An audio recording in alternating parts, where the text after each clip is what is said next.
আলহামদুলিল্লাহি ওয়াহদা ওয়াসসালাতু ওয়াসসালামু আলা মান লা নাবিয়্যা বা'দা। আমরা আজকে জানব সাঈদ ইবনে আমের রাদিয়াল্লাহু তাআলা আনহুর তিনি ছিলেন গভর্নর, তার অনুপম একটি দানশীলতা সম্পর্কে আমরা জানব, যেটা আমাদের সকল মুসলিম ভাই বোনদেরকে অনুপ্রেরণা জাগাবে ইনশাআল্লাহ। সে সময় ছিল ওমর ইবনুল খাত্তাব রাদিয়াল্লাহু তাআলা আনহুর খেলাফত। তো ওমর ইবনুল খাত্তাব রাদিয়াল্লাহু তাআলা আনহুর খেলাফতকাল ছিল ইসলামের ইতিহাসের এক সোনালী অধ্যায়। এ সময় খলিফা ও জনসাধারণের মাঝে ছিল গভীর সম্পর্ক। মাশাআল্লাহ, খলিফা তাদের সুবিধা অসুবিধার প্রতি খুবই দৃষ্টি রাখতেন। জনসাধারণও তাদের অভাব অনটন দুঃখ দুর্দশার কথা খলিফা রাদিয়াল্লাহু তাআলা আনহুকে সুযোগ পেলেই বলে দিত। এমনকি সাধারণ মানুষ খলিফার নিকটে তাদের স্থানীয় আমিরদের বিরুদ্ধে অভিযোগ করতেও কোনো ভয় পেত না। আর আজকের আমাদের অবস্থা দেখুন। তো উমর রাদিয়াল্লাহু তাআলা আনহুর খেলাফতকালে বিভিন্ন স্থান জয়লাভের ফলে ইসলামী রাষ্ট্রের পরিধি ব্যাপক বিস্তার লাভ করেছিল। মানে ইসলামের অঞ্চলগুলো ভূমি দিন দিন বাড়তে শুরু হয়ে গিয়েছিল, কারণ তারা ছিল বিজয়ী জাতি। তো বিজয়ী অঞ্চল সমূহে গভর্নর নির্বাচন করার ক্ষেত্রে তিনি অত্যন্ত সতর্কতা এবং অবলম্বন করতেন, যে কাকে তিনি ওই ওই ওই ভূখণ্ডে গভর্নর হিসেবে নিযুক্ত করবেন, যেটা আমাদের দেশের প্রধানমন্ত্রী এটা বিবেচনা করে না, যাকে তাকে মানে বানিয়ে দেয়, যে অযোগ্য কিংবা মূর্খ কিংবা বানোয়ার কিংবা লোভী এদেরকে বানিয়ে দেয়। অথচ দেখেন ওমর রাদিয়াল্লাহু তাআলা আনহু কাকে নির্বাচন করবেন সেদিকে তিনি আগে লক্ষ্য অবলম্বন করতেছেন, কে পরেশগার, কে সত্যবাদিতা, কে আমানতদারিটা। তো আল্লাহ বিরুদ্ধে যোগ্যতা সম্পন্ন লোকদেরকে গভর্নর হিসেবে পাঠানো হতো সে সময়। তো 15 হিজরিতে শাম সিরিয়া অঞ্চল বিজয়ের পর খলিফা ওমর রাদিয়াল্লাহু তাআলা আনহু তার দরবারে সাঈদ ইবনে আমের রাদিয়াল্লাহু তাআলাকে ডেকে পাঠালেন এবং তাকে সিরিয়ার হিমস শহরের গভর্নর দায়িত্ব প্রদানের প্রস্তাব করলেন। তখন সাঈদ ইবনে আমের রাদিয়াল্লাহু তাআলা আনহু বললেন, হে আমিরুল মুমিনিন, আপনি এই দায়িত্ব দিয়ে আমাকে ফিতনায় ফেলবেন না। আমি আপনাকে এর সুযোগ দিতে চাই না যে আপনি আমার কাঁধে দায়িত্ব চাপিয়ে দিবেন অতঃপর আমাকে পরিত্যাগ করবেন। ওমর রাদিয়াল্লাহু তাআলা আনহু বললেন, আমরা তো আপনার জন্য সম্মানই নির্ধারণ করে দেব না। তিনি বললেন, আল্লাহ তাআলা আমার জন্য যে পর্যাপ্ত পরিমাণ রিজিক নির্ধারণ করেছেন তাই আমার জন্য প্রয়োজনের অতিরিক্ত। সুবহানাল্লাহ। দেখুন, তিনি সাঈদ ইবনে আমের ছিলেন খুবই গরিব, তারপরও তিনি বলতেছেন যে আমার কাছে সামান্য পরিমাণ যেটাই রয়েছে এটাই আমার কাছে পর্যাপ্ত পরিমাণের চাইতে বেশি। সাহাবীদের দেখেন মন মানসিকতা আর আমাদের দেখুন। তো তিনি তখন বাজারে যেতেন, অর্ধেক টাকা দিয়ে পরিবারের জন্য বাজার করতেন আর বাকি অর্ধেকটা দান করে দিতেন। এই ছিল সাঈদ ইবনে আমের রাদিয়াল্লাহু তাআলা আনহু। তার স্ত্রী তাকে জিজ্ঞেস করলে তিনি বলতেন, ঋণ পরিশোধ করে দিয়েছি, দান করার মাধ্যমে জান্নাতের পথ প্রশস্ত করেছি। লোকেরা এসে তাকে বলতো, আপনার পরিবার পরিজন আত্মীয় স্বজনের আপনার প্রতি কিছু অধিকার রয়েছে। তখন তিনি বলতেন, দেখেন সাঈদ ইবনে আমের রাদিয়াল্লাহু তাআলা আনহু বলছেন, আমি তো জান্নাতের হুরদের উপর তাদের প্রাধান্য দিতে পারি না। সুবহানাল্লাহ। যাই হোক, অবশেষে খলিফা উমর ফারুক রাদিয়াল্লাহু তাআলা আনহু সাঈদ ইবনে আমের রাদিয়াল্লাহু তাআলা আনহুকে হিমসের গভর্নর নিয়োগ করে পাঠালেন। তিনি দায়িত্ব গ্রহণের পর বাইতুল মালে হিমস থেকে আগত অর্থের পরিমাণ বৃদ্ধি পেতে লাগলো। এ সময় কেন্দ্র থেকে জনগণের সমস্যার প্রতি গভীরভাবে দৃষ্টি রাখা হতো। বিভিন্ন এলাকা থেকে গরিব, মিসকিন, অসহায়, দুস্থদের তালিকা সংগ্রহ করে বাইতুল মাল থেকে তাদের সাহায্য করা হতো। এ তালিকা ওমর ফারুক রাদিয়াল্লাহু তাআলা আনহু নিজেই তদারকি করতেন, নিজেই দেখতেন যে কে কে এই লিস্টে রয়েছে এবং উপযুক্ততার বিচারে সাহায্যের পরিমাণ তিনি নিজেই নির্ধারণ করতেন। তো একবার হিমসবাসীদের একটি দল মদিনায় আসলো। তো ওমর ফারুক রাদিয়াল্লাহু তাআলা আনহু তাদের মধ্যে কিছু বিশ্বস্ত লোকদেরকে বললেন, তোমাদের অঞ্চলের অভাবী দরিদ্র লোকদের কি একটি তালিকা আমাকে দাও, তাদের কি অবস্থা, যাতে তাদেরকে বাইতুল মাল থেকে সাহায্য করা যায়। ওই অঞ্চলের অভাবী লোকদের তালিকা ওমর ফারুক রাদিয়াল্লাহু তাআলা আনহুর সামনে পেশ করা হলো। ওমর ফারুক রাদিয়াল্লাহু তাআলা আনহু গভীরভাবে নামগুলো দেখলেন। হঠাৎ তার সামনে নাম চলে আসলো, সাঈদ ইবনে আমের রাদিয়াল্লাহু তাআলা আনহুর নাম ভেসে উঠল। তিনি জিজ্ঞাসা করলেন, সাঈদ ইবনে আমের কে? তিনি চিনতে পারছিলেন না যে এটাই গভর্নর, যাকে তিনি গভর্নর হিসেবে নিযুক্ত করেছেন, এই কি সাঈদ ইবনে আমের? তো ওমর ফারুক রাদিয়াল্লাহু তাআলা আনহু জিজ্ঞাসা করলেন, তারা বলল, আমাদের গভর্নর এটা। তিনি বললেন, তোমাদের গভর্নর কি অভাবী? তারা বলল, আল্লাহর কসম, দিনের পর দিন অতিবাহিত হয় অথচ তার চুলে আগুন জ্বলে না। আল্লাহু আকবার। দিনের পর দিন যায় অথচ কি তার চুলে আগুন জ্বলে না। আপনার বাসায় কয়দিন আগুন জ্বলে না বলেন তো? তারপর কেন আপনাদের এত অভিযোগ? খলিফাতুল মুমিনিন ওমর ফারুক রাদিয়াল্লাহু তাআলা আনহু কাঁদতে শুরু করলেন। কাঁদতে কাঁদতে তার দাড়ি ভিজে গেল। তিনি ওই দলকে 1000 দিনার দিয়ে বললেন, তোমরা এইটা সাইদ ইবনে আমেরকে দিয়ে বলবে আমিরুল মুমিনিন এটা উপহার হিসেবে প্রেরণ করেছেন, যাতে আপনি আপনার ব্যক্তিগত প্রয়োজন পূরণ করতে পারেন। হিমস পৌঁছে তার গভর্নরের সাথে সাক্ষাৎ করে খলিফা পয়গাম ও আমানত হস্তান্তর করলো তারা। অন্য বর্ণনায় এসেছে, ওমর ফারুক রাদিয়াল্লাহু তাআলা আনহু একবার সাইদ ইবনে আমেরকে বললেন, সিরিয়াবাসী আপনাকে খুব ভালোবাসে। তখন তিনি বললেন, তারা তো ভালোবাসবেই, কারণ আমি তাদের বিরুদ্ধে যুদ্ধ করি, আবার তাদের বিপদ আপদে সাহায্যও করি। খলিফা ওমর রাদিয়াল্লাহু তাআলা আনহু, আপনি এই 10,000 দিনার গ্রহণ করুন, পরিবারের জন্য খরচ করুন। সাইদ ইবনে আমের বললেন, আমিরুল মুমিনিন, আপনি এগুলো আমার চেয়ে অনেক দরিদ্র মানুষ সমাজে রয়েছে তাদেরকে দান করেন। দেখুন তাদের লোভ লালসতা কীরকম ছিল, কিচ্ছু ছিল না। তাদের সরলতা সততা দেখুন। এ কথা শুনে ওমর ফারুক রাদিয়াল্লাহু তাআলা আনহু বললেন, রাসূলুল্লাহ সাল্লাল্লাহু আলাইহি ওয়াসাল্লাম আমাকে এরূপ কিছু দান করেছিলেন, আমি তোমার মতোই জবাব প্রদান করলে তিনি আমাকে বলেছেন, যখন আল্লাহ তাআলা তোমাদের অন্তরে আসক্তি এবং প্রার্থনা ব্যতীত কোনো সম্পদ দান করেন, তখন তুমি তা গ্রহণ করবে, কেননা সেটা এমন খাদ্য যা আল্লাহ তাআলা তোমাকে দান করেছেন। সহিহুল জামি আস-সাগীর 256। তিনি বললেন, আপনি কি এই হাদিস রাসূল সাল্লাল্লাহু আলাইহি ওয়াসাল্লাম থেকে বর্ণনা করেছেন? ওমর ফারুক রাদিয়াল্লাহু তাআলা আনহু বললেন, হ্যাঁ। তখন তিনি তা নিয়ে বাসায় ফিরলেন এবং বারবার বলতে থাকলেন, ইন্না লিল্লাহি ওয়া ইন্না ইলাইহি রাজিউন। তার অবস্থা থেকে স্ত্রী হয়রান হয়ে জিজ্ঞাসা করলেন, আপনার কী বিপদ হলো?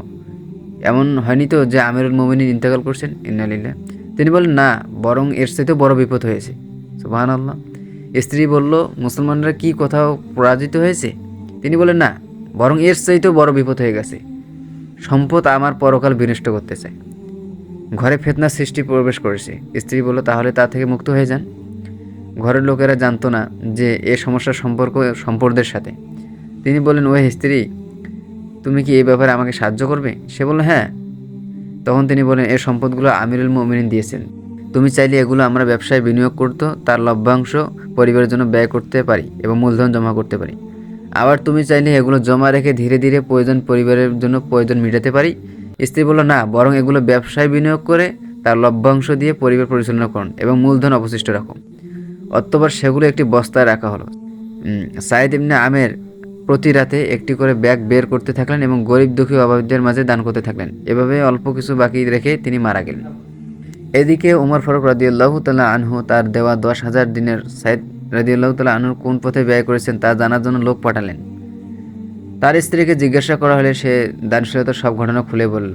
ফলে তারা সাইদকে পেল এমন ব্যক্তি হিসেবে যে পরকালের জন্য সবকিছু দান করে দিয়েছেন। সুবহানাল্লাহ, আলহামদুলিল্লাহ। ওমর ফারুক রাদিয়াল্লাহু তাআলা আনহু এর সংবাদ শুনে খুশি হয়ে বলেন, আল্লাহ তার প্রতি দয়া করুন, কতই না সুন্দর তার ধ্যান ধারণা। একবার ওমর ফারুক রাদিয়াল্লাহু তাআলা আনহু হিমসে গমন করলেন। ওই সময় তাকে ছোট কুফা বলা হতো, কারণ হিমসবাসীরা গভর্নরের বিরুদ্ধে বেশি বেশি অভিযোগ করত, আর কুফাবাসীদেরকে তো এই ব্যাপারে দৃষ্টান্ত হিসেবে পেশ করাই হয়। তিনি এলাকাবাসীকে জিজ্ঞাসা করেন, গভর্নর সম্পর্কে তোমাদের অভিমত ও অভিযোগ কী? তার উপস্থিতিতে তারা গভর্নর সম্পর্কে 4টি অভিযোগ পেশ করলো। হিমসবাসীরা সাইদ ইবনে আমেরের বিরুদ্ধে 4টি অভিযোগ করল। 1, রৌদ্র প্রখর হওয়ার পর তিনি মানুষের সাথে সাক্ষাৎ করেন। এর পূর্বে তার সাথে সাক্ষাৎ করা খুবই কষ্টকর। খলিফা ওমর ফারুক রাদিয়াল্লাহু তাআলা আনহু সাইদ ইবনে আমের রাদিয়াল্লাহু তাআলা আনহুকে এর দিকে তাকালেন এবং এর কারণ জিজ্ঞাসা করলেন। তিনি বললেন, হে আমিরুল মুমিনিন, আমি আপনাদেরকে বলতে চাচ্ছিলাম না, কিন্তু বাস্তবতা হলো আমার কোনো খাদেম নেই। আমার স্ত্রী অসুস্থ থাকে, তাই আমি নিজে আটা তৈরি করি, এরপর খামির করি, রুটি তৈরি করি। ইতিমধ্যে ইশরাকের সলাতের সময় হয়ে যায়, তখন আমি সলাত আদায় করি, অতঃপর রাষ্ট্রীয় কর্মকাণ্ড শুরু করি। ওমর ফারুক রাদিয়াল্লাহু তাআলা আনহু জিজ্ঞাসা করলেন, তোমার দ্বিতীয় অভিযোগ কী? তারা বলল, তিনি রাতে কারোর সাথে সাক্ষাৎ করেন না। ওমর ফারুক রাদিয়াল্লাহু তাআলা আনহু বললেন, সাইদ, এর কারণ কি? তিনি বললেন, আমি তো বলতে চাচ্ছিলাম না, মূলত আমি দিবসের পুরোটাই মানুষের খেদমতের জন্য ওয়াকফ করে দিয়েছি, আর রাত্রিকালীন সময়টা আমার প্রভুর জন্য ওয়াকফ করেছি। আলহামদুলিল্লাহ। দেখুন সাহাবীদের জীবনী, তাদের আচরণ, তাদের আমল, তাদের সততা। খলিফা তৃতীয় জিজ্ঞাসা করলেন, তোমার তৃতীয় অভিযোগ কী? তারা বলল, মাসে একদিন ঘর থেকে তিনি বের হন না। উত্তরে সাইদ ইবনে আমের রাদিয়াল্লাহু তাআলা আনহু বলেন, হে আমিরুল মুমিনিন, আমার কোনো খাদেম নেই। আমার পরিধানের মতো যে একজোড়া কাপড় আছে, মাসে একদিন নিজেই তা ধৌত করি এবং তা শুকানোর জন্য বিকাল পর্যন্ত আমাকে অপেক্ষা করতে হয়, তাই বের হতে আমার সন্ধ্যা হয়ে যায়। আল্লাহু আকবার। তাদের শরীরে শুধু একটা মাত্রই কাপড় থাকতো। আপনার আজকে ডজন ডজন কাপড়, তারপর আপনাদের নাকি কাপড় লাগেই প্রতিদিনই, আবার মাসে লাগে, বছরে লাগে। চতুর্থ অভিযোগ, খলিফা ওমর রাদিয়াল্লাহু তাআলা আনহু জিজ্ঞাসা করলেন, তোমার চতুর্থ অভিযোগ কি? তারা বললেন, তিনি মাঝে মধ্যেই সংজ্ঞাহীন হয়ে পড়ে, মানে অজ্ঞান হয়ে পড়ে যান। সাঈদ রাদিয়াল্লাহু তাআলা আনহু বললেন, আমি মুশরিক কুরাইশদের মাঝে ছিলাম তখন মুশরিক, যারা মক্কায় খুবাইব ইবনে আদি আনসারী রাদিয়াল্লাহু তাআলা আনহুকে শুলে চড়িয়ে হত্যা করার সময় তার শরীর বর্ষার আঘাতে ক্ষতবিক্ষত করছিল আর বলছিল, মুশরিকরা খুবাইব রাদিয়াল্লাহু আনহুকে বলছিল, তুমি কি চাও তোমার স্থানে মুহাম্মদ সাল্লাল্লাহু আলাইহি ওয়াসাল্লামকে এনে শাস্তি দেই, আর তুমি এবং তোমার কওমের মাঝে নিরাপদে অবস্থান করো, তুমি এবং তোমার কওমের মাঝে তুমি নিরাপদে অবস্থান চলে যাও। খুবাইব রাদিয়াল্লাহু তাআলা আনহু বলেন, আল্লাহর কসম, আমি চাই না যে তার শরীরের সামান্য কাটাও বিদ্ধ হোক, আর আমি আমার পরিবার বর্গের মাঝে আনন্দে থাকি। আল্লাহু আকবার। এই ছিল সাহাবী। রাসূলের সামান্য পরিমাণ একটু কাটা লাগবে এটাও তারা চাইতেন না। আর আজকে আমাদের রাসূলকে নিয়ে কটূক্তি করা হয়, রাসূলকে গালিগালাজ করা হয়, রাসূলকে কত নানা করা হয়, রাসূলকে কত কিছু করা হয়, ব্যঙ্গ করা হয়, অথচ আমাদের খেলাফত আমির চুপচাপ, মুসলমানরাও নীরব। যখন এই দৃশ্য মানুষপটে ভেসে ওঠে যে অন্যায় কাজে আমি তাদেরকে সহযোগিতা করছিলাম, খুবাইব রাদিয়াল্লাহু তাআলা আনহুকে সাহায্য করা থেকে বিরত ছিলাম, তখনই আমি লজ্জা শরমে ভয়ে আমি সংজ্ঞাহীন হয়ে পড়ে যাই। আল্লাহু আকবার। আমার মনে হয় যে এজন্য আল্লাহ তাআলা আমাকে ক্ষমা করবেন না, এবং কিয়ামতের দিন, বিপদের দিনে এর জন্য আমাকে পাকড়াও করবেন। আফসোস, আমি যদি ওই সময় মুসলমান হতাম আর খুবাইব রাদিয়াল্লাহু তাআলা আনহুকে সাহায্য করতাম, কাফেরদেরকে বাধা দিতাম, অথবা খুবাইব রাদিয়াল্লাহু তাআলা আনহুর সাথে শহীদ হয়ে যেতাম। ওমর ফারুক রাদিয়াল্লাহু তাআলা আনহু বললেন, যখন এই সমস্ত উত্তর শুনলেন তখন বললেন, সমস্ত প্রশংসা আল্লাহর জন্য। আমি যাকে নেতৃত্বের জন্য বাছাই করেছি সে দুর্বল নয়। অতঃপর তিনি 1000 দিনার হাদিয়া দিলেন, যাতে তিনি তার সংসারের প্রয়োজনে মিটাতে পারেন। সাঈদ রাদিয়াল্লাহু তাআলা আনহুর স্ত্রী তা দেখে বলল, এ দিয়ে আমরা আমাদের চলাচলের জন্য কোনো যানবাহন বা খাদেমের ব্যবস্থা করতে পারবো। তখন সাঈদ রাদিয়াল্লাহু তাআলা আনহু স্ত্রীকে বললেন, এর চেয়ে উত্তম জিনিস কেন গ্রহণ করব না? সে বলল, তা কি? সাঈদ রাদিয়াল্লাহু তাআলা আনহু বললেন, এগুলো আল্লাহর পথে ব্যয় করে দেই, তার কাছ থেকে এর উত্তম প্রতিদান নিয়ে নেব। এই দেখেন সাহাবী, আপনাদেরকে তো লোভ লালসা আজকে ঘিরে রেখেছে। নেককার স্ত্রী মাথা নেড়ে সম্মতি দিয়ে দিলেন। এই দেখেন নেককার স্ত্রীর গুণ। আর আপনার স্ত্রী তো, হ্যাঁ কেন দিবি, না দেবো না, আমার লাগবে না, আমার খাবার দেবো না, আমার কাপড় লাগবে না।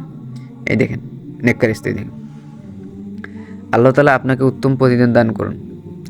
অথবা তিনি নিজের পরিবারে কোনো একজনকে ডেকে বললেন, এই দিনারগুলো নিয়ে অমুক ইয়াতিমকে দিয়ে আসো, অমুক মিসকিনকে দিয়ে এসো, অমুক বিধবাকে দিয়ে এসো, অমুক অভাবীকে দিয়ে এসো। এভাবে পুরো অর্থই ওই বৈঠকে বিলি করার নির্দেশ দিলেন। আল্লাহ তাআলা তাদের সকলের প্রতি সন্তুষ্ট হন। এটা পাবেন আপনি তারিখে দিমাশক 21 খণ্ড 160-170 পৃষ্ঠা, ইবনুল জাওজি সিফাতুস সাওয়া গ্রন্থে প্রথম খণ্ডের 665, আবু নাঈম ইসবাহানী হিলওয়াতুল আউলিয়া প্রথম খণ্ডে 245-247।